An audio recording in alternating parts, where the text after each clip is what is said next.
A estas alturas del partido ya no es un secreto para nadie que los medios de comunicación se han convertido en actores políticos y económicos decisivos en las democracias contemporáneas. Generalmente los grandes medios invocan la libertad de expresión, pero lo que realmente defienden son los intereses de las grandes multinacionales. Más que informar libremente, gran parte de la prensa internacional es usada tácticamente por las multinacionales para incidir en las decisiones del poder, no solo dentro de un determinado país, sino para influenciar en las decisiones políticas y económicas de los países más débiles. Y Venezuela no es precisamente una nación fuerte en estos momentos, y los latinoamericanos, por duro que parezca, no es precisamente un pueblo tan difícil de manipular, más bien todo lo contrario. Que Venezuela sufre una crisis económica desde hace años lo sabemos todos. Que en los últimos años de vida Chávez cometió muchos errores, eso también es cierto. Que a Maduro le quedó el puesto de presidente grande, pues también comparto en parte esta opinión. Que Nicolás quiso ser el clon de Hugo tanto en la forma de expresarse como en la línea de estrategias políticas y sociales es más que evidente. No obstante, los medios de comunicación tradicionales han estado ocultando información y te han repetido 1000 veces varias mentiras tan gordas, pero tan gordas, que tú ya las percibes como verdad. Cuidado amigos, yo sé que ustedes son lo suficientemente inteligentes como para no caer en la trampa. No se dejen engañar por la prensa que ha venido preparando el camino durante las últimas semanas para que tú creas que la intervención militar o el derrocamiento de Maduro por la fuerza es lo que debes apoyar y aplaudir. Estados Unidos acaba de darle un ultimátum a Maduro tras semanas de silencio. ¿Pero por qué Estados Unidos vuelve a poner a Venezuela entre sus prioridades? Esto se llama geopolítica, damas y caballeros, y el rey, Estados Unidos, se encuentra en jaque. Y como buen jugador ha ideado una jugada para salir vencedor. Y esta jugada, para ser sinceros, es tan buena para ellos como aterradora para el resto del mundo. Todos los países que apoyen el derrocamiento de Maduro son simples peones, aunque se crean reinas. Y cuando Estados Unidos logre su acometido, solo entonces se darán cuenta que son solo eso, simples peones. Si abren un mapamundi y localizan el estrecho de Hormuz, verán cómo alrededor de este punto estratégico se encuentran países como Irak, Arabia Saudita, Irán, Emiratos Árabes Unidos o Kuwait. Aparte de ser países musulmanes, estos países tienen algo más en común: petróleo. Son exportadores de petróleo. Y por aquí desfilan diariamente cientos de petroleros con banderas de países de medio mundo. Una gran parte de la importación de petróleo de Estados Unidos proviene de esta zona. ¿Qué fue lo que pasó hace poco? Estados Unidos intentó atacar Irán, que es el país que justamente controla este paso estratégico. Pero Estados Unidos detectó dos problemas graves. Primero, uno de sus mayores aliados en el mundo sería atacado como represalia: Israel. Si Estados Unidos bombardea a Irán, lo más probable es que ellos se defiendan no solo atacando los portaaviones de Estados Unidos que se encuentran ahí, sino que Irán también atacaría directamente a Israel con todo el poder que poseen. Y segundo, Estados Unidos sabe que de atacar a Irán, este cerraría el estrecho de Hormuz, lo que significa que no saldría para ningún lado petróleo ni de Irak, ni de Arabia Saudita, ni de Emiratos Árabes Unidos, ni de Kuwait, de ninguno de los países petroleros de esta región, lo que sería un caos no solo para Estados Unidos, sino para todo el mundo. Entonces, ¿qué necesita Estados Unidos? Exacto, asegurarse el petróleo en otro lado, en Venezuela.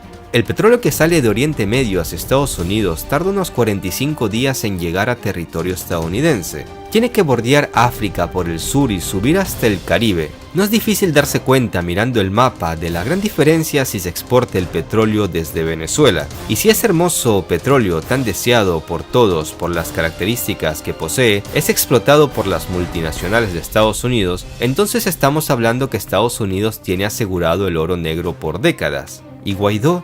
¿Quién se va a acordar de este señor cuando esto ocurra? Con el petróleo venezolano asegurado, Estados Unidos ya podría tranquilamente hacerle la guerra a Irán, ya que el cierre del estrecho de Hormuz no les afectaría a ellos, pero sí afectará a países como China, que por su posición geográfica prefiere el petróleo de Oriente Medio. Y si Estados Unidos se apodera del petróleo venezolano, arrebatándoselo al mismo tiempo a China, cierra el estrecho de Hormuz, que es el paso de transporte de petróleo de Oriente Medio hacia China, en pocas palabras deja a China sin petróleo, a Irán debilitada y a Oriente Medio ardiendo otra vez. Con este escenario, Trump está convencido de que Estados Unidos puede volver a ser grande de nuevo. Recordemos que en política y en los grandes negocios, el fin para ellos justifica los medios. En este video te voy a contar cómo otra vez muchos latinoamericanos se han dejado manipular tan fácilmente. Venezuela es el peón rival de este nuevo capítulo de nuestra historia, que será pisoteada con el mismo cuento, ese cuento que te lo cuentan una y otra vez, y que por desgracia muchos de ustedes, que ya están grandes, aún siguen creyendo en las bondades del lobo. Soy Gabriel Bulgakov, suscríbete al canal si te encanta mi contenido como si no, ya que me gusta escuchar todas las voces. También me puedes seguir en mi otro canal sobre curiosidades históricas. El enlace te lo dejo en la descripción. Lo más importante que hay que evitar es la guerra, y la guerra está arriba de la mesa. América Latina, tierras ricas, pueblo pobre. Segunda parte. So what do you make of the news coverage of this? Your viewers won't be shocked to hear this, Tucker, but the news media, the fake news media, are lying about the situation in Venezuela. Let me put it for you this way. Imagine if Hillary Clinton had refused to admit defeat after losing to President Trump in 2016 and banded together a group of 24 U.S. soldiers and attempted to take the White House by force. I don't think she'd be walking freely on the streets the way Juan Guaido is walking right now in Caracas, and I certainly think the news media would be calling it rightfully a coup. And let me just tell you, when it comes to what's happening on the ground there, I can tell you, I was there for a month earlier this year. The opposition has no popular support. Juan Guaido proved today once again that he will only ride in to power on the back of a U.S. tank. And what's more, we hear about a humanitarian crisis there, Tucker, but what we never hear is that is the intended result of U.S. sanctions which have targeted Venezuela since 2015. Sanctions which, according to a report that was released just last week by the Center for Economic and Policy Research, has led to the deaths of 40,000 Venezuelans and will lead to the deaths of thousands more if these sanctions aren't overturned. President Trump, if he truly cared about the American or the Venezuelan people, and the American people for that matter, he would end this disastrous policy, he would end the sanctions, and he would look into John Bolton's eyes, into Elliott Abrams' eyes, and Mike Pompeo's eyes and say, you are fired. You are leading me down a disastrous path, another war for oil, something the president said. You are passionate. He was celebrated by the American people when he said Iraq was a mistake, and now he's willing to do it again. Esta periodista lo anticipaba. Juan Guaidó no llegará al poder por la vía democrática, sino subido en un tanque de Estados Unidos junto a tropas estadounidenses. Lo que él no sabe es que cuando esto ocurra, Estados Unidos se olvidará de él. Tras varias semanas donde se creía que Maduro podría sentarse en gobernar y no en cómo repeler los ataques mediáticos y una posible intervención, desde Washington vuelven a contraatacar. Acaban de decir que el presidente venezolano tiene un corto plazo para abandonar el poder, si no se quiere enfrentar a la justicia internacional, ya más sanciones, ya más bloqueos. ¿Se acuerdan de Bolton y Abrams? Pues ahora empieza a tomar protagonismo un nuevo integrante de este grupo amante de las democracias. Se trata del encargado de la Casa Blanca en América Latina, Mauricio Kleiber Carón, quien asegura que ya es tiempo de que Washington y el Grupo de Lima ofrezcan una salida a Maduro en un tiempo definido, y que si Maduro no se decide, las medidas se van a endurecer mucho más, dice don Mauricio. El argumento principal que se expone desde Washington es que en Venezuela hay una dictadura, y muchos medios de todo el mundo tachan a Maduro de dictador. ¿Dictador? ¿Pero acaso ya se han olvidado cómo se comportaban hasta hace poco los verdaderos dictadores tales como Pinochet en Chile, Videla en Argentina, Franco en España o Stalin en Rusia? Vayan y pregunten a los que sufrieron esta época y les contarán cómo es vivir en un régimen dictatorial. ¿Se imaginan si en estos países, en aquellas épocas, personajes como Guaidó se hubiesen parado en la plaza central capitalina y se hubiesen autoproclamado presidente? ¿Ustedes creen que verdaderos dictadores como Pinochet o Stalin lo hubiesen dejado libre y hacer mítines, dejarlo salir del país a buscar apoyo internacional y volver a entrar como perro por su casa? Pues la verdad, no hace falta que yo explique cuál hubiese sido su destino. Pero lo cierto es que en Venezuela, Guaidó, pese a estar violando la ley, se encuentra un libre, vivito y coleando. Está bien que desde Estados Unidos tengan todo el poderío mediático para contarnos estos cuentos, pues es parte del juego y de lo que ellos llaman libre expresión, pero hay unas cosas que una persona con dos dedos de frente no se las puede creer.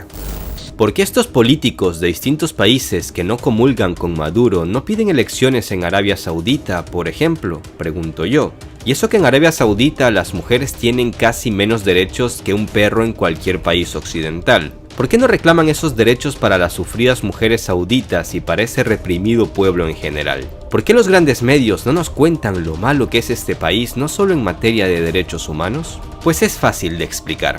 Gracias a Arabia Saudita, a día de hoy tenemos lo que se conoce comúnmente como petrodólares. Así de sencillo, eso ya lo he explicado hasta el cansancio en la serie El Imperio del Mal y los Amos del Mundo. Y Maduro empezó a usar otras monedas en su comercio exterior, desafiando el estatus mundial del dólar, así como lo hizo en su tiempo Hussein, Gaddafi y Bashar al-Assad. Ya sabemos cómo terminó todo ese rollo, países devastados y con altos índices de migración. La historia nos dice, en letras grandes y en negritas, que Estados Unidos, para lograr derrocar un gobierno de un país con vastos recursos naturales, primero necesita convencer al mundo por qué es necesario propiciar un golpe de estado y un cambio de gobierno. En esta primera fase son muy importantes los medios de comunicación. Luego los estadounidenses van a donde sus aliados y los obligan a apoyar su planteamiento. Es sorprendente, en Venezuela están utilizando el mismo esquema de Irak, Libia y Siria. ¿Recuerdas cómo desde Estados Unidos los medios bombardearon a todo el mundo diciendo que Saddam tenía aquellas potentes armas que en realidad nunca encontraron porque no existían? ¿Recuerdas lo que decían los líderes mundiales aliados de Estados Unidos como el presidente español José María Aznar cuando el cuento iraquí recién empezaba a tomar forma? El régimen iraquí tiene armas de destrucción masiva. ¿Eso usted está seguro? Puede estar usted seguro, y pueden estar seguros todas las personas que nos ven, que les estoy diciendo la verdad. Y ahora mira lo que dijo varios años después. Esto es simplemente una vergüenza. Todo el mundo pensaba que en Irak había armas de destrucción masiva y no había armas de destrucción masiva. Eso lo sabe todo el mundo y yo también lo sé. Ahora. Yo lo sé ahora. Tengo el problema de no haber sido tan listo, de haberlo sabido antes. Nuestro amigo Donald Trump, un empresario al que le pueden llamar loco si quieren, es un buen negociante. Sabe dónde está la plata. Y al igual que piensan muchos políticos y empresarios, para Trump el fin justifica los medios. Mira cómo explicaba el caso de Libia antes de llegar a la Casa Blanca. Esto es capitalismo salvaje, puro y duro. Lo que debimos haber hecho en Libia es decirle a los rebeldes cuando vinieron a nosotros: debimos decir, les ayudaremos, pero queremos el 50% de su petróleo. Desde luego habrían dicho, de acuerdo, un 100%, o habrían dicho, ¿qué tal un 75%? Entonces vinieron a nosotros, no eran nada, estaban arruinados, la guerra estaba terminada, Gaddafi se estaba recuperando. De repente entramos a través de la OTAN, que es financiada mayoritariamente por nosotros, y que consiste mayoritariamente en nuestras armas y nuestros hombres. Entramos y diezmamos por completo a este tipo. Ellos, los rebeldes, tomaron el poder y dijeron, preguntan por el petróleo. ¿No es triste? Pudimos haber tenido todo lo que quisiéramos. Pudimos haber tenido el 50% de esos pozos petroleros, ¿sabes? En los viejos días, cuando había una guerra, la norma era el triunfador se queda con el saqueo. Entonces pudimos haber tenido algo especial. Cuando los llamados rebeldes se acercaron a nosotros, debimos decirles: amigos, les ayudaremos, queremos el 50% de su petróleo. Habrían dicho: muchas gracias, tenemos un trato. Escríbanlo, fírmenlo, tenemos un trato. Habríamos sido una nación rica de nuevo. En Libia tienen inmensas reservas petroleras. Entonces bombardeamos y bombardeamos. Los rebeldes no ganaron esta guerra, nosotros la ganamos, es decir, la OTAN, que es sobre todo Estados Unidos. Nosotros solo bombardeamos, cada vez que hay un problema creamos el infierno con bombas y los rebeldes se llevan el crédito. ¿Por qué no nos pagan? ¿Por qué no estamos sacando petróleo? ¿Por qué no hacemos lo que deberíamos estar haciendo según el sentido común? Entonces debemos ser inteligentes, debemos dirigir bien este país. No vamos a tener muchas más oportunidades. Y mientras estamos en eso, deberíamos al menos recibir compensación. Ahora yo voy más allá, yo digo que deberíamos obtener el 50% de su petróleo. Punto. Pero el mundo da vueltas y ahora mira cómo el actual presidente de Estados Unidos hace poco aseguraba que el mundo sería mejor si Gaddafi siguiese gobernando en Libia y Saddam Hussein en Irak. Right now, Libya, nobody even knows Libya. Frankly, there is no Iraq and there is no Libya. It's all broken up. They have no control. Nobody knows what's going on. The world would be better off with Saddam Hussein 100%. and Gaddafi in power. 100%. Ahora escuchemos atentamente a José Mujica, analizando hace unas semanas la situación venezolana. Un alto funcionario de Estados Unidos lo amenaza con llevar a Maduro a Guantánamo y a otro. Si usted tiene a alguien acorralado y no le da una salida, esté seguro que va a luchar, porque no le queda otra alternativa salvo que usted quiera la opción de guerra, un aplastamiento de carácter militar. Esta es la cuestión. Porque de lo contrario, dejo una puerta abierta para buscar alguna opción. Esto me lo enseñó Napoleón: cuando tengo una fortaleza sitiada, le dejo una ruta de escape. Y sabe una cosa, cuando hay mucha radicalización y la gente se llena de pasión y de odio, disminuye el grado de inteligencia. No se penetra en las cuestiones esenciales. Desde el punto de vista del derecho, vale la pena ni hablar porque está todo fuera de derecho hace rato. Pero hay una realidad, y eso es lo que cuenta, que Venezuela es un país con mucho petróleo y que la situación la lleva a que el régimen dependa cada vez más de China. Y es evidente que Estados Unidos ha decidido enfrentar el desarrollo de China, porque si no habría cosas a nivel mundial que no se entienden. Estados Unidos acaba de negociar con los talibanes en Afganistán. No tuvo problema de derechos humanos, de libertad, nada por el estilo. Sin embargo, está en guerra económica con China y son las dos potencias económicas más importantes de nuestro mundo. En ese contexto hay que ver este conflicto. Si Venezuela no tuviera los recursos naturales que tiene, si Venezuela fuera un desierto, los derechos humanos, la democracia, todo eso pasaría a segundo orden, como está pasando en otras partes del mundo. Pero tiene la desgracia de tener demasiados recursos naturales. La comunidad internacional no debería de lavarse las manos, ya que se puso a intervenir, ya que se puso a opinar, ya que se puso a decidir.